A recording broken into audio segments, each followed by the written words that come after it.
Olá, esse é o Headache, um programa da Sociedade Brasileira de Cefaleia. Olá, sou Marcelo Calderaro, estamos aqui diretamente do Congresso Brasileiro de Cefaleia 2024 em Foz do Iguaçu. Eu estou tendo o prazer de conversar hoje aqui com o meu amigo de muito tempo, Pedro Sampaio, diretamente de Recife. Pedro hoje é um dos grandes nomes de pessoas que produzem ciência de muita qualidade no Brasil. E uma das áreas de pesquisa dele é uma área que também me é muito querida, que é essa interface entre cefaleia e doenças cerebrovasculares. Pedro, um enorme prazer conversar com você e você poder compartilhar um pouquinho aqui a sua experiência recente nessa sua linha de pesquisa de cefaleia em acidente vascular cerebral.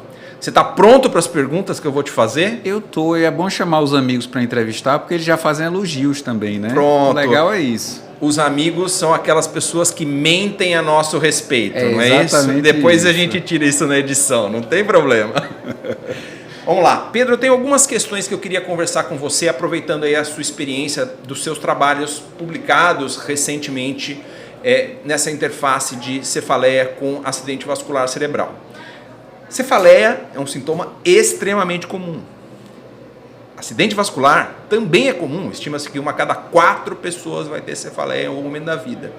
Como que a gente faz para a gente suspeitar que uma determinada cefaleia ela é sintoma de um acidente vascular? Como que você junta essas duas coisas?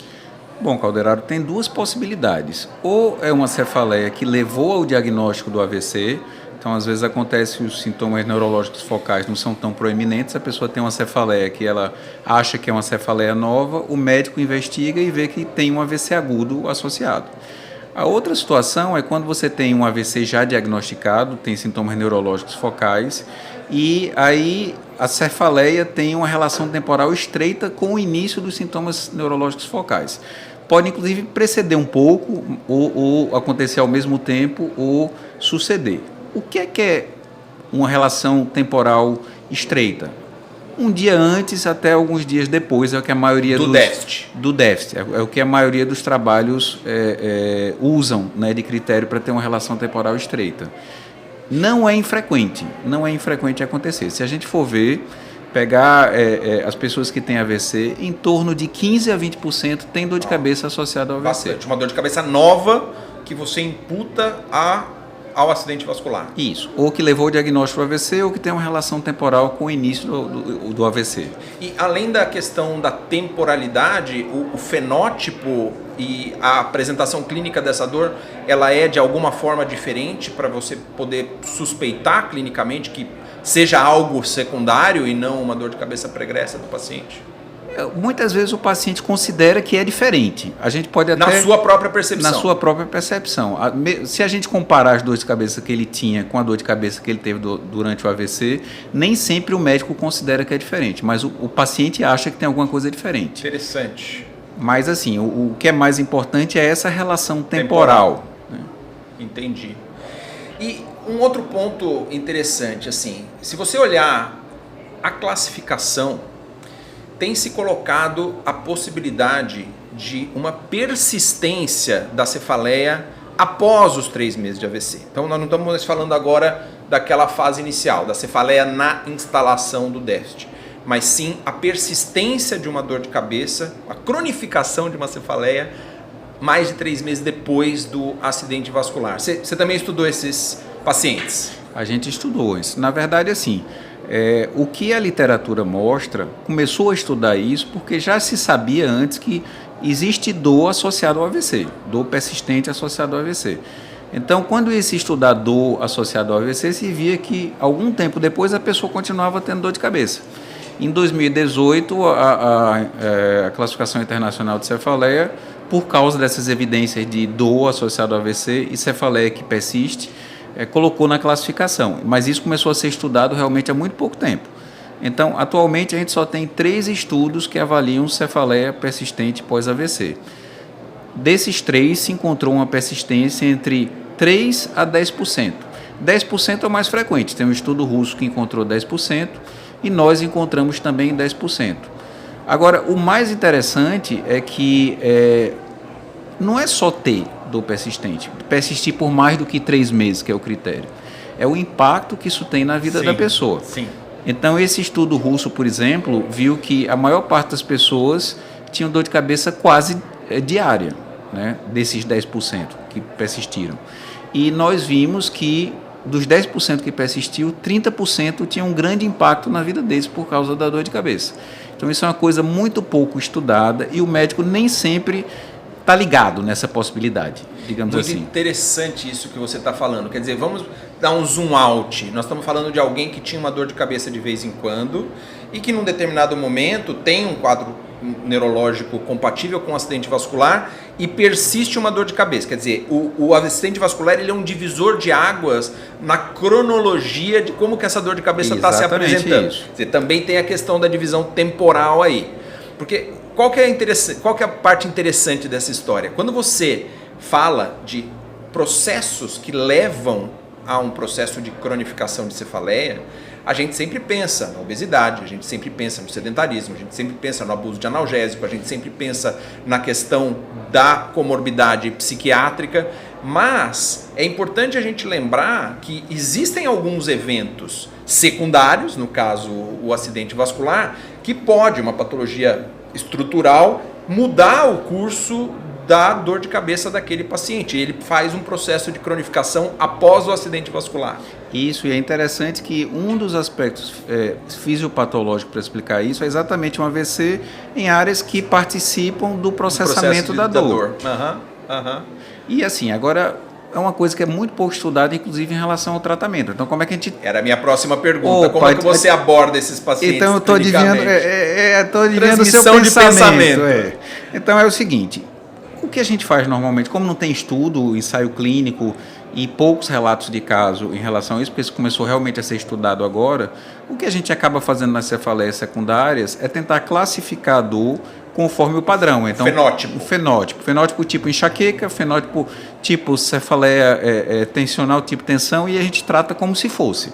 Agora, realmente se carece de estudo para ver como se tratam esses pacientes, porque é frequente. De certa forma, é muito da experiência prática do dia a dia, muito também do que a gente acumulou dos casos de cefaleia persistente pós-Covid, né? Que também era algo que a gente valorizava muito, esse fenótipo de apresentação clínica, para poder determinar o padrão de tratamento, né? E é interessante porque os fatores de risco para persistência são muito parecidos, inclusive.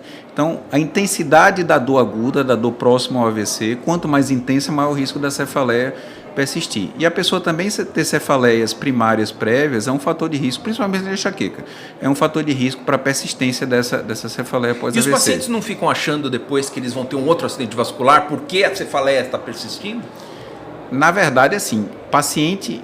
Eu nunca fiz essa pergunta, mas paciente com dor de cabeça sempre tem a preocupação que a dor de cabeça dê um AVC. Isso é uma coisa que a gente a gente observa na anamnese, no dia a dia das queixas dos pacientes, né? Perfeito.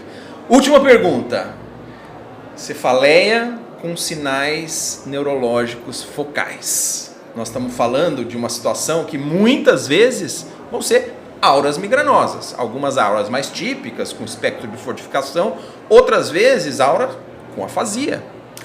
E aí, como é que faz a questão da diferenciação de um sinal focal versus aura versus acidente vascular? Como é que você usa isso na prática? Bom, isso é bem interessante porque uma doença que dá sintomas neurológicos focais e dor de cabeça é a enxaqueca, né? que é uma doença comum.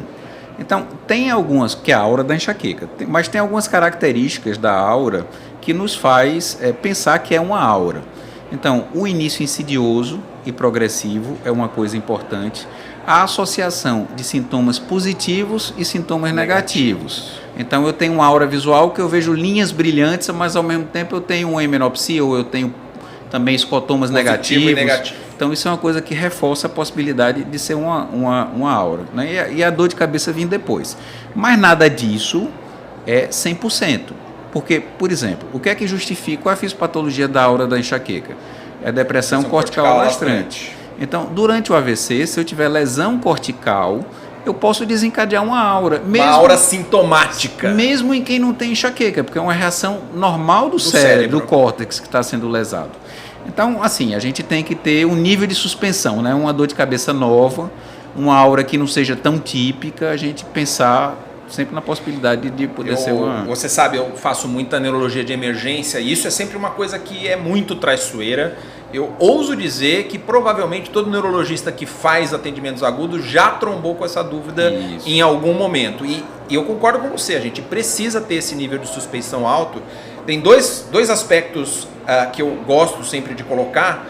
O primeiro, em relação à complementação do que você falou, não só o déficit focal progressivo, mas não limitado a um território arterial. Então a importância da gente conhecer a anatomia vascular dos grandes vasos para a gente poder saber qual é o déficit que vai estar aquilo. Então você não vai ter, por exemplo, um déficit começando numa artéria e indo para outra, sendo de um acidente vascular. É mais provável que isso seja uma enxaqueca.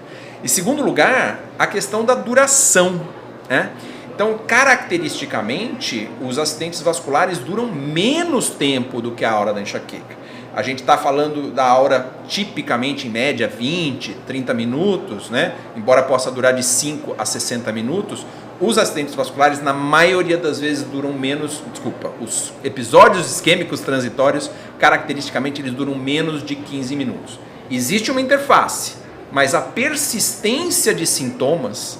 para além desse tempo usual de 30 minutos a 1 hora, que é onde vai acabar a maioria das auras, você tem que pensar na possibilidade de um déficit não ligado à enxaqueca e sim um acidente vascular. Tem só um complicador para encerrar, é que o acidente isquêmico transitório também dá dor de cabeça. Em 25% dos casos, a pessoa tem dor de cabeça associada, então isso é... Ficar assim, sempre com um grau de suspeição, né, do que é que pode ser.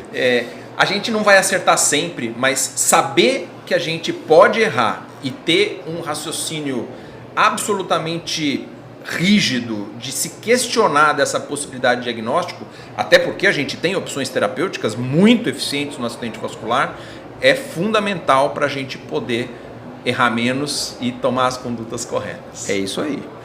Pedro, super obrigado, espero que você tenha muito mais pesquisas aí nessa interface com o acidente vascular cerebral e muitas outras. Muito obrigado.